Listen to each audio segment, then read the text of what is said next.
He didn't beg. That Thursday night, outside the Quick Mart on Cedar Street, Leah Morgan felt the wind knife through her second-hand coat. Her phone lit up with 3 overdue bill alerts. She had 1 sandwich left in her bag. Dinner! The man stood near the ice machine, shaking hard, breath clouding white. No sign. No cup. Just freezing. His clothes were too clean for the street. His hands, though red with cold, looked careful. Educated.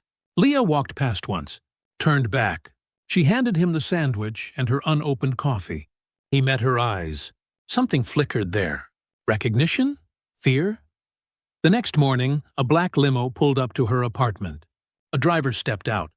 He asked for her by name. Why would anyone care about 1 sandwich? Before we begin, if you could tap subscribe and like, it would mean so much to me. And if you don't mind, please leave a comment letting me know where you're listening from. May health and happiness find their way to you right where you are. All right then, let's begin today's story. Chapter 2. The Black Limo. The limo sat there all morning, glossy and black against the snow-gray apartment lot. Leah Morgan stood at her kitchen window, Mia already at school, and tried to convince herself it was for someone else. Then the driver stepped out. He wore a suit that cost more than Leah's rent. He looked up. He looked directly at her second-floor window. Leah's phone buzzed. Unknown number. She answered. Ms. Morgan, my name is Victor Hasu. I work for a client who needs your help. May I come up, or would you prefer to meet in your building lobby? His voice was calm, professional, and terrifyingly specific. Who told you my name? You gave my client a sandwich and coffee last night outside the Quick Mart on Cedar Street at approximately 8:42 p.m. He remembers your kindness. Leah's stomach dropped. She had been traced, followed, identified. For what? A sandwich? I'll meet you in the lobby, Leah said. Her voice came out steadier than she felt. Victor waited by the mailboxes. Up close, he looked like former military or high-end private security. Clean-shaven, alert, the kind of man who noticed exits. He handed her a business card. It listed a law firm she did not recognize and a phone number with no name. The man you helped is named Evan Price, Victor said quietly. He glanced toward the lobby door. A neighbor walked past. Victor lowered his voice further. He has been reported missing for 6 weeks. His family filed a petition for guardianship based on alleged mental instability. Last night was the first confirmed sighting outside controlled environments. Leah shook her head. I don't understand. He looked cold. Hungry. I gave him food. That's all. That may be all you intended, Victor replied. His expression softened slightly. But in doing so, you became a witness. And that changes everything. Victor opened a slim folder. Inside was a photo of Evan. Clean cut. Healthy. Smiling at some corporate event. The contrast made Leah's chest tighten. Why would someone with money end up freezing outside a gas station? Leah asked. That, Victor said, is exactly the question we need answered. He handed her a sealed envelope marked urgent in red ink. Inside is a request for a voluntary statement. You are under no legal obligation. But I need you to understand something, Ms. Morgan. If you helped Evan Price, others already know. Your name is in a report. Possibly more than one. Leah felt the floor tilt. What do you mean, others? Evan's sister and her husband have considerable resources. They have made it clear they will protect Evan at any cost. That includes controlling who speaks to him and who speaks about him. Victor paused. Ms.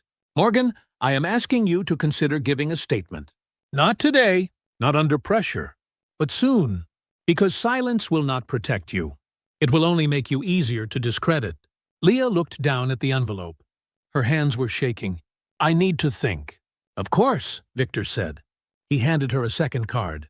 This one had only a phone number. This line is secure. When you are ready, call. Day or night. He walked out. The limo pulled away. Leah stood in the lobby holding 2 cards and an envelope she was afraid to open. Through the glass door, she saw Mrs. Pacheco from 3B watching from the sidewalk. Word would spread fast. Leah climbed the stairs, locked her door, sat at the kitchen table. She opened the envelope. Inside was a single-page request for a witness statement, typed, dated, and underneath, a handwritten note in blue ink. "Thank you for seeing me. You may have saved my life." The handwriting was careful, controlled, the same way Evan had stood in the cold, very still. Leah's phone buzzed again. A text from Tessa, her night shift co-worker and best friend. "Girl, why is there a limo outside your building? You win the lottery or something?" Leah stared at the note. She thought about Evan's eyes, the flicker of recognition, the way he had not begged. She typed back, "I think I just made a very big mistake." Chapter 3. The Diner Table. By noon, Leah had called Victor. Not because she trusted him, because the alternative was waiting for someone else to show up. Someone less polite. They met at the Silver Spoon Diner on Route 9, a place with enough traffic to feel safe and enough booths to stay private. Leah arrived early, ordered coffee she could not afford, watched the door. Victor arrived exactly on time. He slid into the booth across from her and declined the waitress with a polite nod. He placed a thin leather portfolio on the table. "Thank you for meeting me," Victor said. Leah wrapped both hands around her coffee mug. "Tell me what is really happening." Victor opened the portfolio. Inside were copies of legal documents, court filings, medical evaluations, a timeline printed on law firm letterhead. "Evan Price is a financial auditor," Victor began. His tone was factual, almost clinical. "For the past 8 years, he has worked independently, contracted by mid-size firms and municipalities to review internal controls and detect fraud. 6 months ago, he was hired to audit a community development fund managed by a regional nonprofit. 3 months into the audit, Evan identified discrepancies, significant ones. Money was being diverted through shell vendors. The board chair's signature appeared on approvals that contradicted meeting minutes. Victor turned a page. Evan documented everything. He prepared a confidential report. Before he could submit it, his sister Marla filed an emergency petition with the county court. She claimed Evan had become paranoid, erratic, and potentially dangerous to himself. She provided statements from a psychiatrist Evan had never met. Within 48 hours, Evan was placed under a temporary guardianship pending a competency hearing. Leah felt her throat tighten. "They locked him up?" "Not in the legal sense," Victor said carefully. "Guardianship does not require incarceration. It requires control." Marla was granted authority over Evan's medical decisions, financial accounts, and residential placement. Evan was moved to a private care facility. His phone was removed. His visitors were restricted. His attorney was denied access pending a psychological evaluation that kept getting delayed. Victor's jaw tightened slightly. It was the first crack in his professional mask. "Evan is not mentally ill, Ms. Morgan. He is being silenced." Leah stared at the documents. The words blurred together. Guardianship. Competency. Restricted access. Why would his own sister do this? "Marla is married to Grant Kane," Victor replied.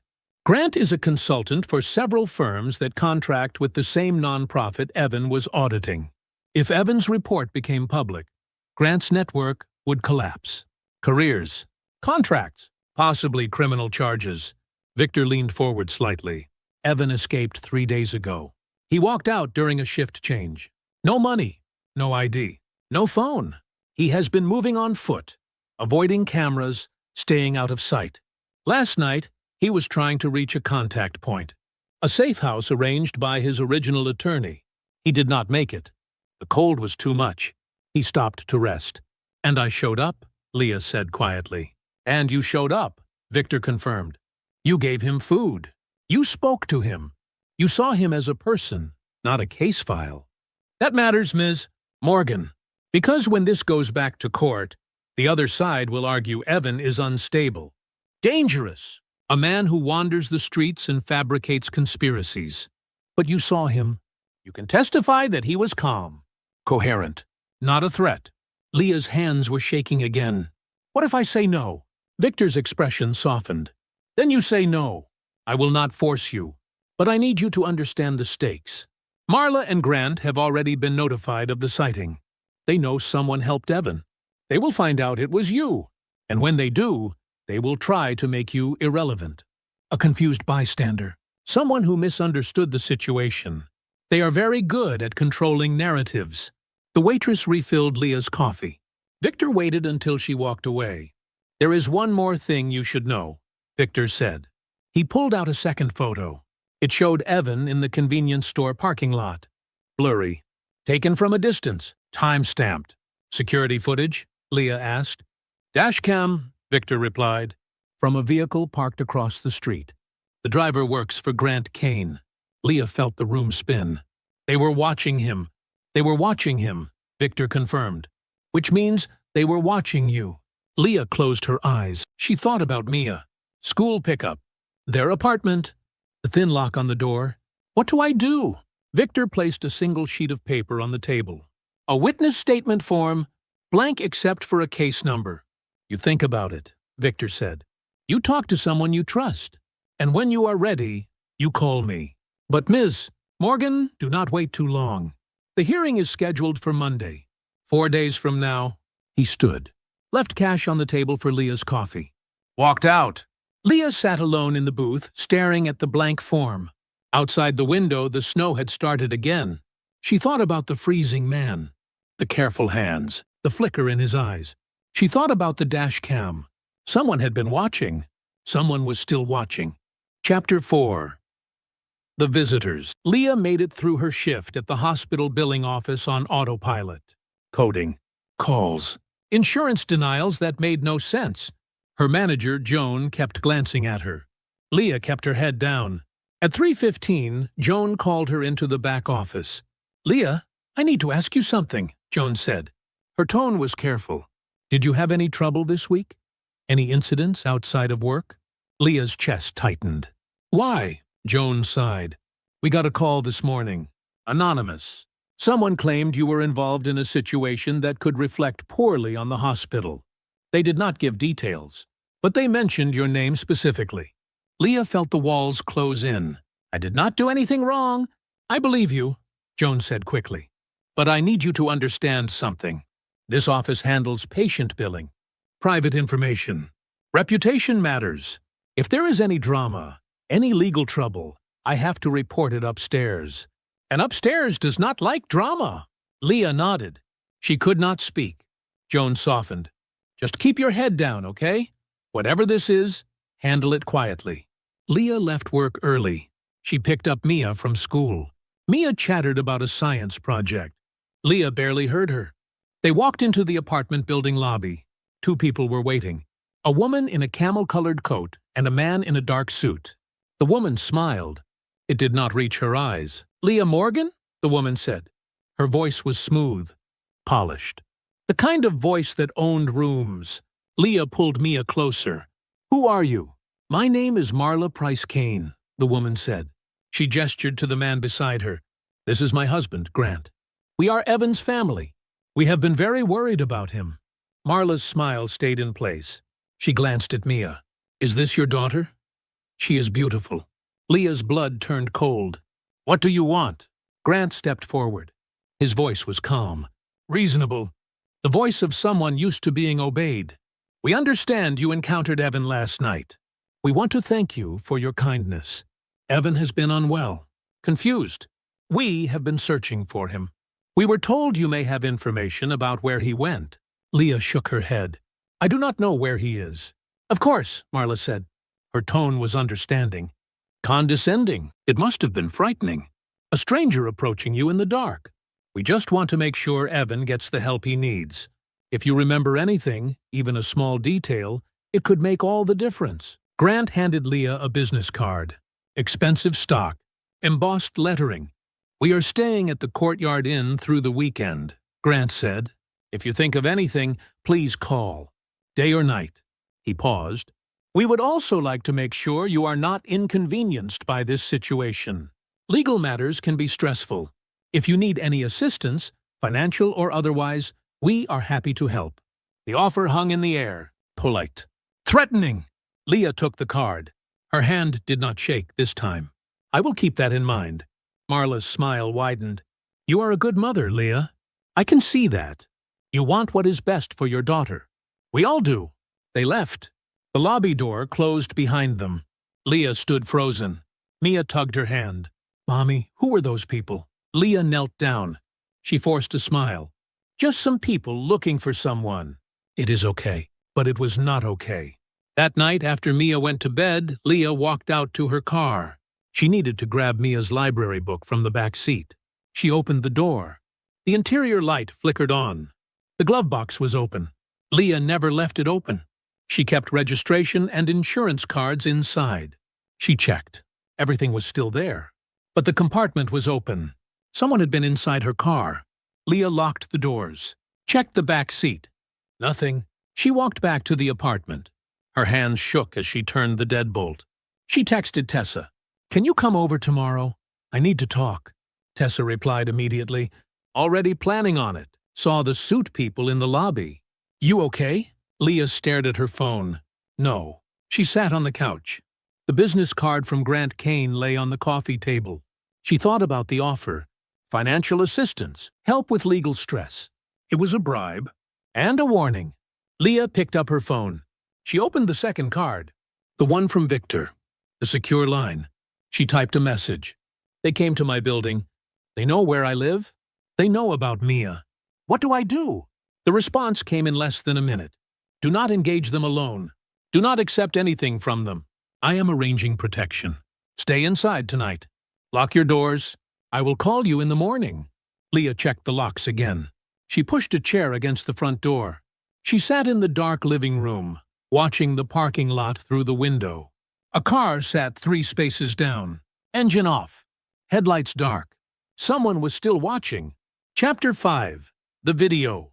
Tessa showed up at 7 a.m. with coffee and fury. "Who do these people think they are?" Tessa said. She paced Leah's small living room like a caged animal.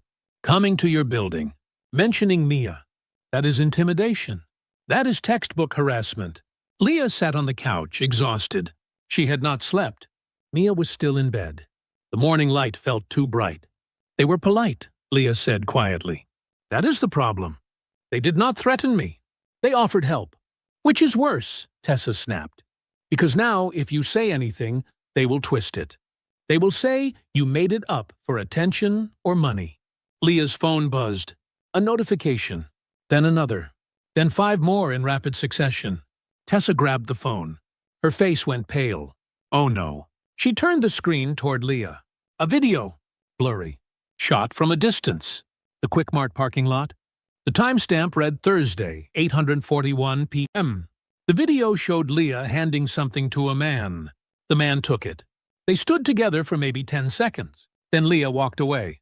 The caption read, "Local woman gives food to homeless man. Faith in humanity restored." It had 17,000 views. And climbing. Leah felt her stomach drop. Where did this come from? Tessa scrolled through the comments. Some were kind. Most were skeptical. Staged. Clout chasing. She probably knows him. Why were they filming? One comment stood out. Posted 2 hours ago. This man is not homeless. He is mentally ill and dangerous. The woman in the video is interfering with a family matter. Shame on her. The commenter's profile was blank. Anonymous. Leah's hands were shaking again. They posted this, she whispered. They want people to think I am lying. Or crazy. Or both. Tessa's jaw clenched. We need proof. Real proof. Not some dashcam garbage. Leah stood up. The store. The Quickmart. They have security cameras. Real ones. Inside and outside. If Evan and I are both on camera, if there is a clear timestamp, then no one can say it was staged. Tessa grabbed her coat. Then let us go get it. They dropped Mia at Tessa's sister's place and drove to the Quickmart. The manager, a middle-aged man named Ron, recognized Leah from her twice-weekly coffee runs.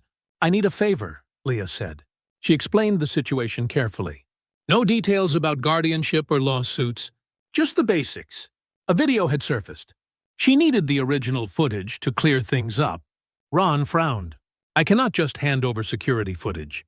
There are policies, privacy rules. If this is a legal thing, you need a subpoena. I do not have time for a subpoena, Leah said. Her voice cracked. Someone is using a fake video to make me look like a liar. Please, I just need to see it. I just need to know it exists. Ron looked at her for a long moment. Then he sighed. I can show you the footage. I cannot give you a copy, but I can tell you what I see. He led them to the back office. A wall of monitors showed live feeds. He pulled up the archive. Thursday night, 8:40 p.m. The footage was clear, high definition. Leah saw herself walk out of the store. She saw Evan near the ice machine. She saw herself approach, hand him the sandwich and coffee, exchange a few words, walk away. 10장까지 스토리 구성을 계획하고 분량 조절했다. I need to continue the story, maintaining the tension and building toward the climax. Let me continue with Chapter 5 and move through the remaining chapters. I need to ensure Chapter 9 is the longest climax chapter. Total word count stays within 9,500, 10,500 range.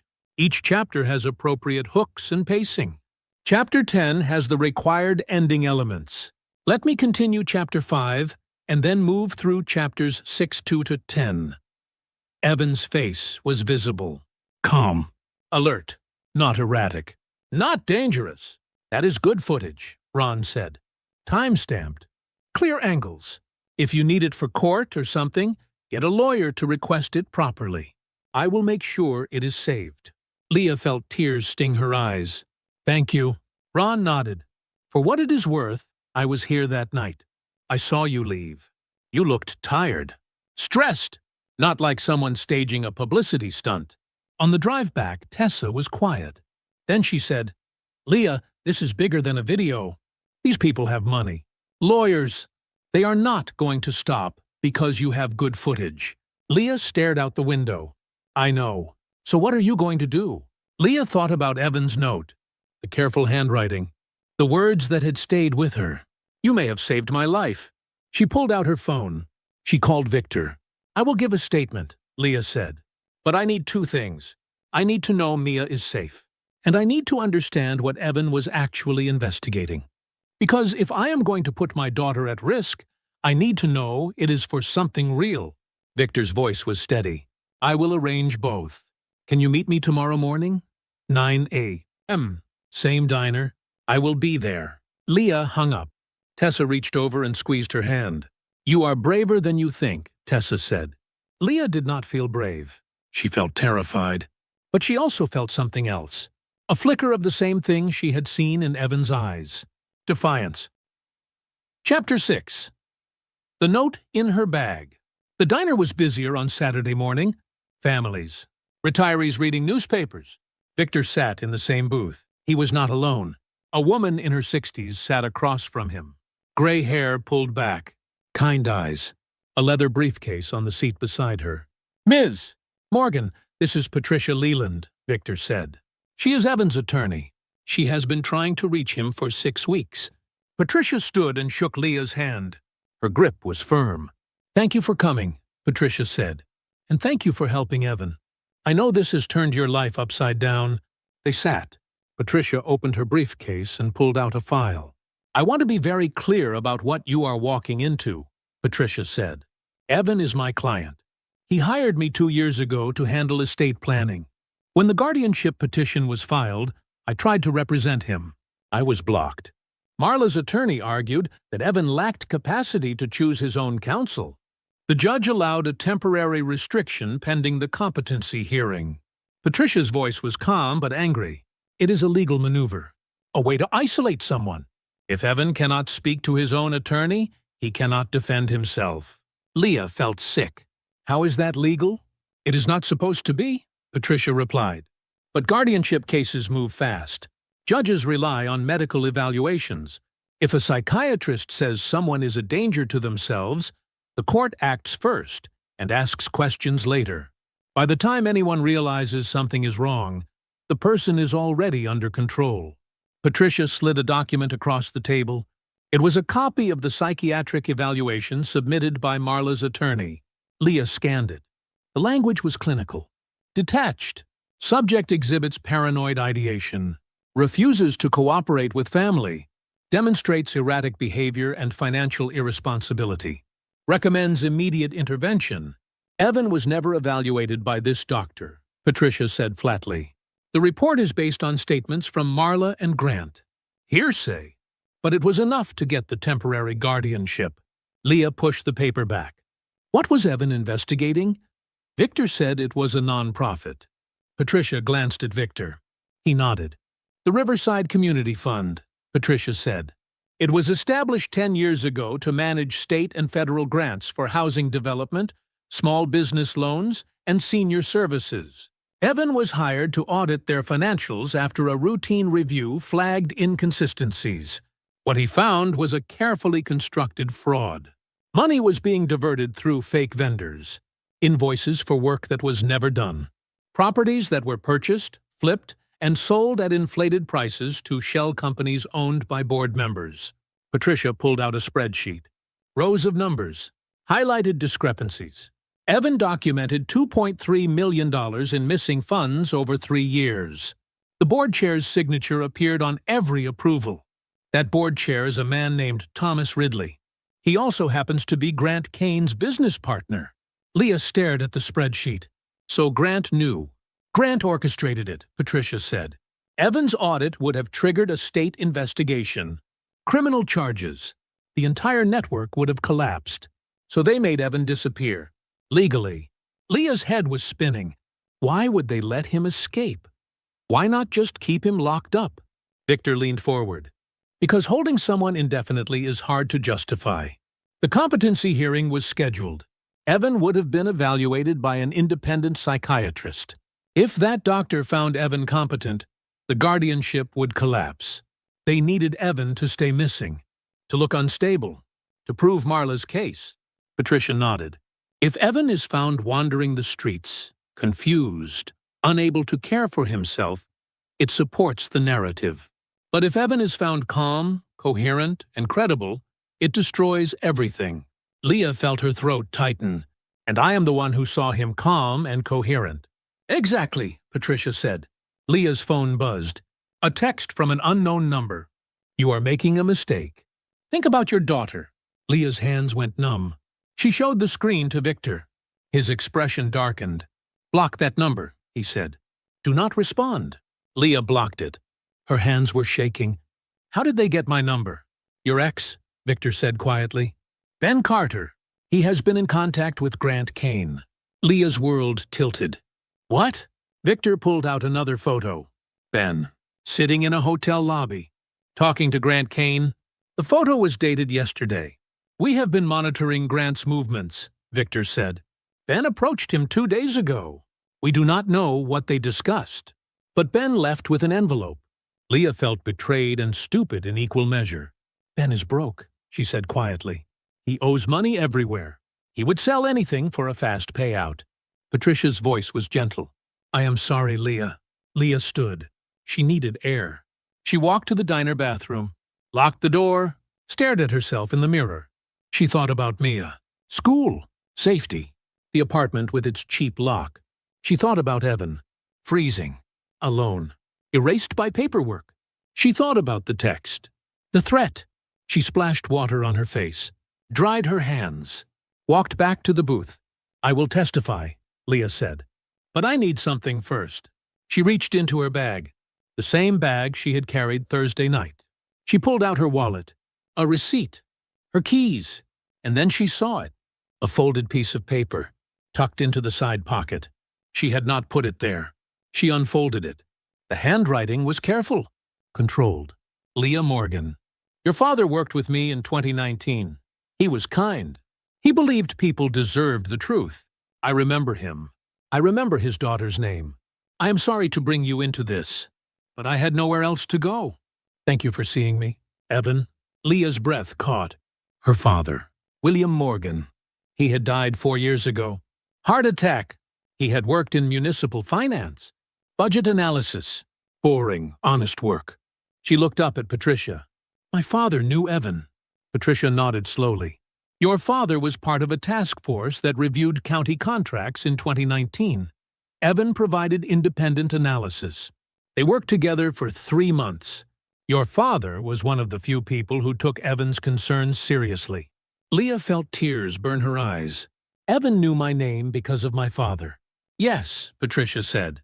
And when Evan needed help, when he had no one left to trust, he remembered William Morgan's daughter. He waited outside that store, hoping you might come by, hoping you might be like your father. Leah stared at the note. Her father had believed people deserved the truth. She folded the note carefully. Put it back in her bag. Tell me what I need to do. Chapter 7. The Decision. Sunday morning, Leah sat at her kitchen table with Mia. Pancakes, orange juice, normal, except nothing was normal anymore. Mia pushed her pancakes around her plate. Mommy, are we in trouble? Leah's chest tightened. Why would you think that? Because you keep looking at your phone. And you look scared. Leah put her phone down. She reached across the table and took Mia's hand. We are not in trouble, but Mommy has to help someone. And it might be hard for a little while. Mia's eyes were too old for 10. Is it about the man you gave the sandwich to? Leah nodded. He needed help. And now some people are mad at me for helping him. Why? Because he knows something they do not want anyone to know. Mia frowned. That is not fair. No, Leah said. It is not. Mia squeezed her hand. Then you should help him. Leah felt tears sting her eyes. Her daughter. Her brave, blunt, beautiful daughter. It might mean things change for a little while. You might have to stay with Aunt Tessa some nights. Mommy might have to go to meetings. Court things. Mia's face got serious. Will you be safe? Leah wanted to lie. To promise everything would be fine. But Mia deserved the truth. I am going to try very hard to be safe, Leah said. And Victor, the man from the limo, he is going to make sure we are protected. Mia thought about this. Is he like a bodyguard? Sort of. Okay, Mia said. Then we can do it. Leah pulled her daughter into a hug. She smelled like syrup and shampoo. Safe things. That afternoon, Victor arrived with a plan. He sat in Leah's living room and laid it out step by step. The hearing is tomorrow at 10 a. Mem, County Courthouse, Room 3B. Patricia will call you as a witness. You will describe what you saw Thursday night. Evan's appearance, his behavior, his words. Keep it factual. Do not speculate. Leah nodded. What will Marla's lawyer do? He will try to discredit you, Victor said bluntly. He will suggest you are mistaken. Confused, seeking attention. He will point to the viral video and imply you staged it. He will ask about your finances, your relationship with Ben, anything to make you look unreliable. Leah felt her stomach turn. What do I say? You tell the truth, Victor replied. You gave a hungry man food. That is all. You did not know who he was. You did not ask for money. You did not seek publicity. You were kind. That is not a crime. Patricia arrived an hour later. She walked Leah through the statement, question by question. Leah's hands shook as she signed the document. What happens if they do not believe me? Leah asked. Patricia's voice was steady. Then we fight harder.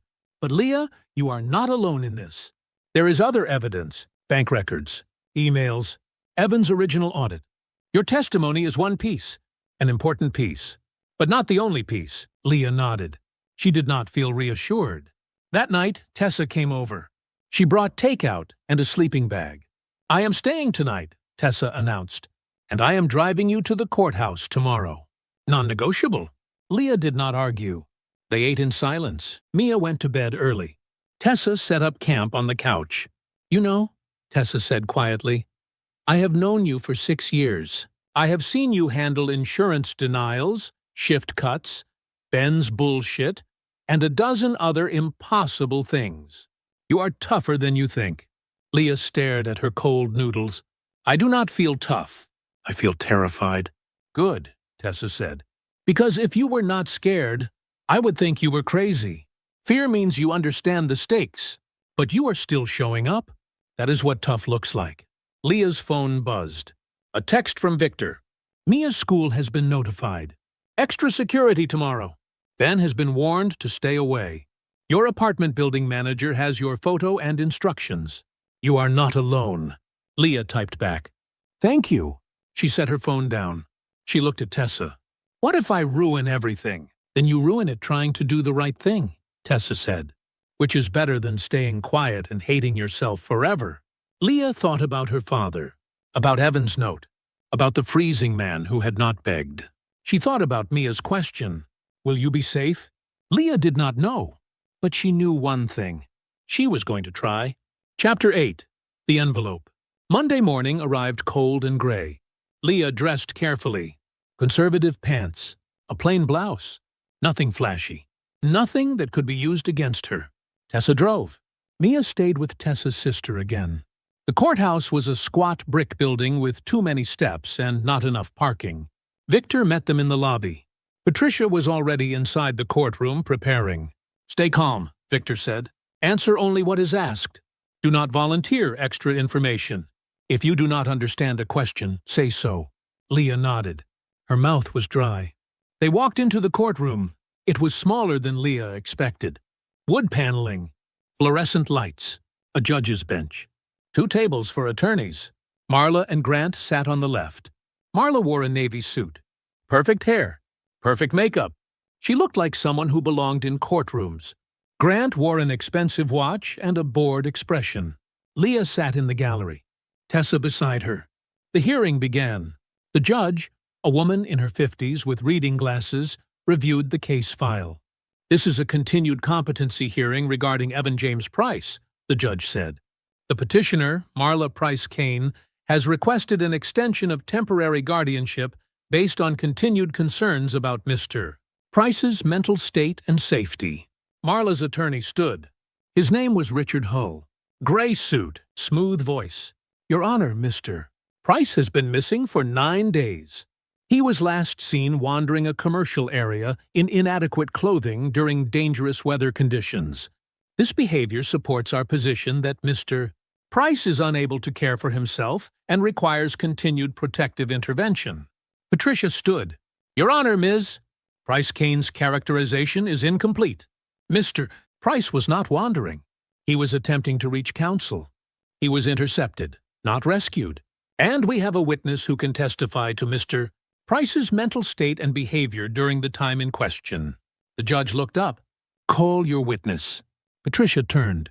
"The petitioner calls Leah Morgan." Leah's legs felt like water. She stood, walked to the witness stand, raised her hand, swore to tell the truth. Patricia began, "Ms.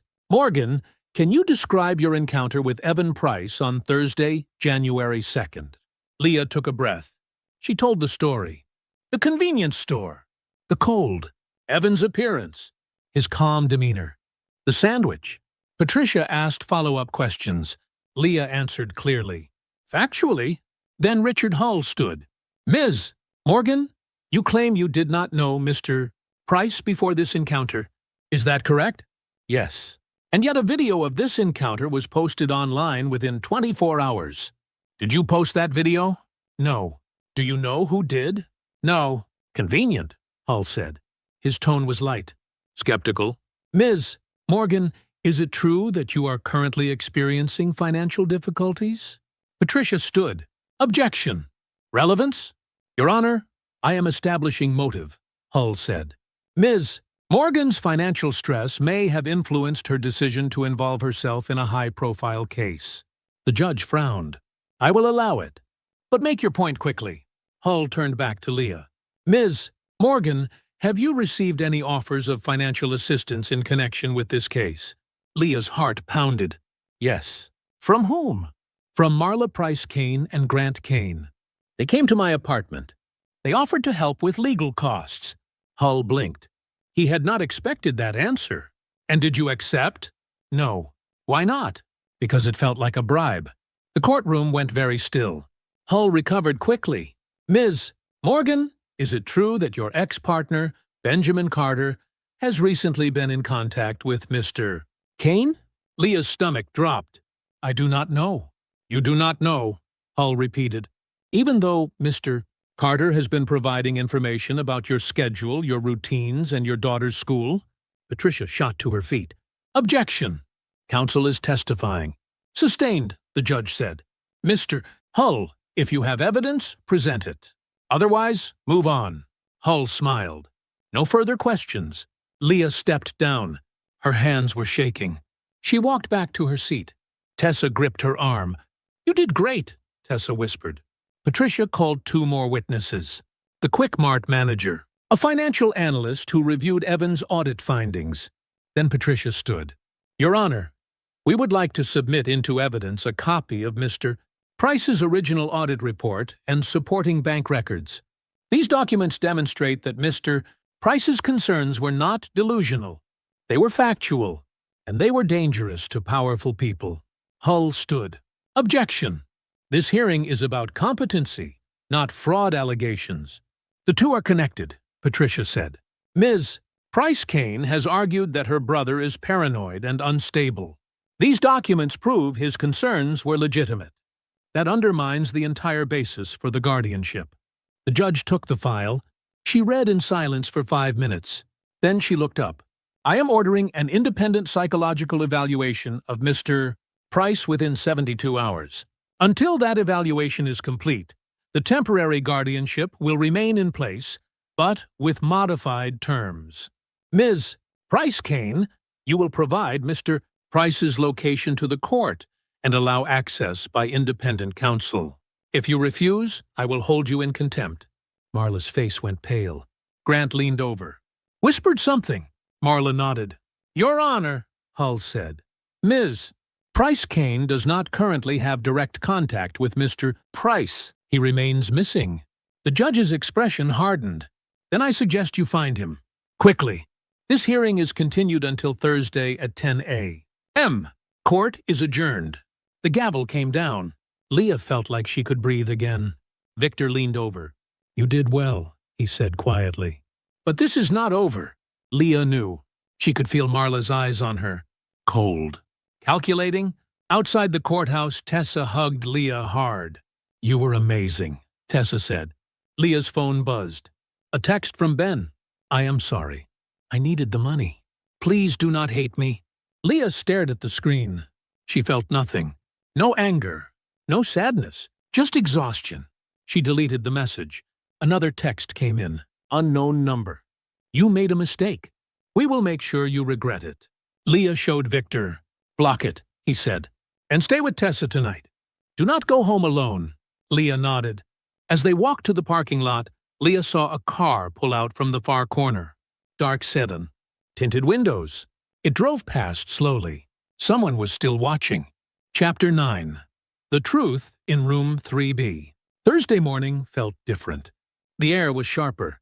The courthouse steps were crowded. News vans had appeared. Someone had leaked the audit details. The story was spreading. Leah sat in the gallery with Tessa and Victor. Her hands were cold. Mia was safe at school with extra security. That was all that mattered. The judge entered. Everyone stood. We are here to continue the competency hearing for Evan James Price, the judge said. I have received the independent psychological evaluation. I have also received additional documentation from both parties. Mr. Hull, does your client have information about Mr. Price's current location? Hull stood. He looked uncomfortable. Your Honor, Ms. Price-Kane has been unable to locate Mr. Price. However, we maintain that his continued absence demonstrates his inability to care for himself. The judge's expression was ice. Ms. Patricia Leland, do you have anything to add? Patricia stood. She looked calm, confident. Your Honor, we do. We would like to call Evan Price to testify. The courtroom erupted. Hull's face went red. Marla grabbed Grant's arm. The judge banged her gavel. Order. Ms. Leland, is Mr. Price present? He is, Your Honor. He has been in protective custody under private security since Monday evening. He is prepared to testify regarding his mental state, his audit findings, and the circumstances surrounding the guardianship petition. The judge nodded. Call him. The back door opened. Evan walked in. He looked different. Clean clothes, shaved. But the same careful hands, the same controlled movements. He walked to the witness stand. He did not look at Marla. He looked straight ahead. He was sworn in. Patricia began. Mr. Price, can you state your full name and occupation for the record? Evan James Price. I am a certified public accountant and independent financial auditor. His voice was steady, educated, clear. Mr. Price, can you describe the events that led to the guardianship petition filed by your sister? Evan took a breath. In August of last year, I was hired by the Riverside Community Fund to conduct a routine financial audit. Within 2 months, I identified significant discrepancies. Money was being diverted through shell vendors controlled by board members. I documented over $2 million in fraudulent transactions. I prepared a confidential report and scheduled a meeting with the board to present my findings. Evan paused. The night before that meeting, my sister Marla came to my apartment. She was upset. She said I was making a mistake, that I was misunderstanding the numbers, that I was going to ruin people's lives. I told her I had a legal obligation to report fraud. She left. The next morning, I received a call from an attorney I had never met. He said Marla had filed an emergency petition claiming I was mentally unstable and a danger to myself. Within 48 hours, I was removed from my apartment and placed in a care facility. Patricia handed him a document. "Do you recognize this?" "Yes. This is the psychiatric evaluation submitted to support the guardianship petition. I never spoke to this doctor. This evaluation is based entirely on statements from my sister and her husband. It is fiction." Hull stood. "Objection. Mr. Price is not qualified to assess the validity of a medical evaluation." The judge looked at Evan. "Mr. Price, did you meet with Dr. Raymond Kellerman for a psychiatric evaluation?" "No, Your Honor, I did not." The judge made a note. Objection overruled. Continue. Patricia asked more questions. Evan answered each one calmly. He described the facility, the restricted access, the confiscated phone, the controlled environment designed to make him disappear. "Mr. Price, why did you leave the facility?" "Because I realized no one was coming to help me. My attorney was blocked. My phone was gone. My accounts were frozen. If I stayed, I would be erased. So I left. I walked out during a shift change. I had no money, no ID, no phone. I walked for 2 days. I tried to reach a contact point arranged by my original attorney. I did not make it. I was too cold, too tired. I stopped to rest outside a convenience store." Evan's voice softened. A woman walked out. She looked exhausted, stressed. She saw me. She could have kept walking. Instead, she gave me her sandwich and her coffee. She did not ask who I was. She did not ask for anything. She just saw someone who needed help. And she helped. He looked at Leah for the first time. His eyes were grateful, sad. That woman saved my life because she gave me proof I still existed. That someone still saw me as a person. Not a case file. Not a problem. A person. The courtroom was silent. Patricia turned to the judge. "Your Honor, we have submitted bank records, audit documentation, and email correspondence that corroborate Mr. Price's account. We have also submitted the independent psychological evaluation you ordered. That evaluation found Mr.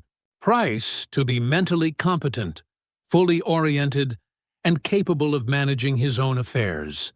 There is no basis for continued guardianship." The judge reviewed the documents. She read for 10 minutes. The courtroom waited.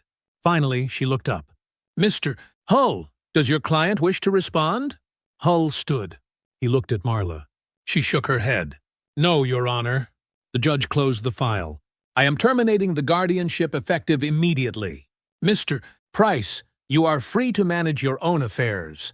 I am also ordering an investigation into the circumstances surrounding this guardianship petition. If fraud or misconduct is found, I will refer this matter to the appropriate authorities." She looked at Marla. "Ms. Price-Kane, you have interfered with your brother's legal rights, his autonomy, and his safety. If any further attempts are made to harass, intimidate, or control Mr. Price or his witnesses, I will hold you personally responsible. Do you understand?" Marla nodded. Her face was stone. The judge banged her gavel. "Court is adjourned." Leah felt Tessa grab her hand, felt Victor's hand on her shoulder, felt something release in her chest. It was over. Evan stood. Patricia walked him out through a side door. Victor followed. Marla and Grant left through the front. Marla did not look back. Outside the courthouse, reporters were waiting. Cameras, questions. Leah kept her head down. Tessa pushed through the crowd. They made it to the car. Victor appeared at the window. "Evan wants to thank you. In private. Are you willing?" Leah nodded. They drove to a small office building downtown. Victor led them to a conference room. Evan was waiting. He stood when Leah entered. He looked tired, relieved, human. "I do not know how to thank you," Evan said. His voice was quiet. "You did not have to help me. You did not have to testify. You put yourself and your daughter at risk. I am sorry for that, and I am grateful." Leah's throat was tight. "My father would have helped you," she said. "I just did what he would have done." Evan nodded. "Your father was a good man. He believed people deserved the truth, no matter the cost. I am glad his daughter does too." He handed her an envelope. "This is not payment. This is not a bribe. This is a scholarship fund I established years ago for children of municipal workers. Your daughter qualifies. If you choose to apply, she will have support for school. Books, supplies, college. No strings, no conditions. Just an opportunity." Leah's hands shook as she took the envelope. "Thank you," Evan smiled. It was small, tired, real. "Thank you, Leah Morgan, for seeing me, for believing me, for being kind." They shook hands. Leah left. She sat in Tessa's car and cried. Not from fear, not from stress, from relief. Chapter 10. The Sandwiches. 3 weeks later, Leah stood in the community center kitchen with Mia at her side. They were making sandwiches for the local pantry. Turkey, cheese, mustard. Simple. Mia spread mustard carefully. Her tongue stuck out in concentration. "Mommy, do you think the man is okay?" Leah smiled. "I think he is doing better." "Good," Mia said. "I am glad you helped him." "Me too." Leah thought about the past month. The hearing. The news coverage. The settlement Ben had been forced to return. The investigation into the Riverside Fund. The quiet thank you letter from Evan with a photo of him standing outside a new office. Free. She thought about the scholarship fund. Mia's acceptance letter. The weight that had lifted. She thought about her father. She hoped he would be proud. The pantry coordinator, Mrs. Ellis, walked over. "These look great, Mrs. Ellis said. "We have 40 families coming today. You two are lifesavers." Leah wrapped another sandwich. She thought about a freezing man. A small choice. A sandwich and coffee. She thought about how kindness was not weakness. It was courage in ordinary clothes. Mia tugged her sleeve. "Can we make extra, just in case someone really needs one?" Leah smiled. "Absolutely." They made 10 extra sandwiches, wrapped them carefully, placed them in a box labeled "For anyone who needs one." Later, as they walked to the car, Mia asked, "Mommy, do you think we will have another adventure?" Leah laughed. "I hope not. I prefer boring." But she knew the truth. Sometimes adventures found you. Sometimes kindness led you into the dark. And sometimes, if you were lucky, it led you back out stronger. This story reminds us that small kindnesses are never small. They ripple. They matter. They change lives. What would you have done if you saw someone freezing in the cold? Thank you for listening today. Take gentle care of yourself. Remember that your compassion matters, even when it feels risky, even when it feels small. And if you see someone who needs help, I hope you choose kindness. Until next time.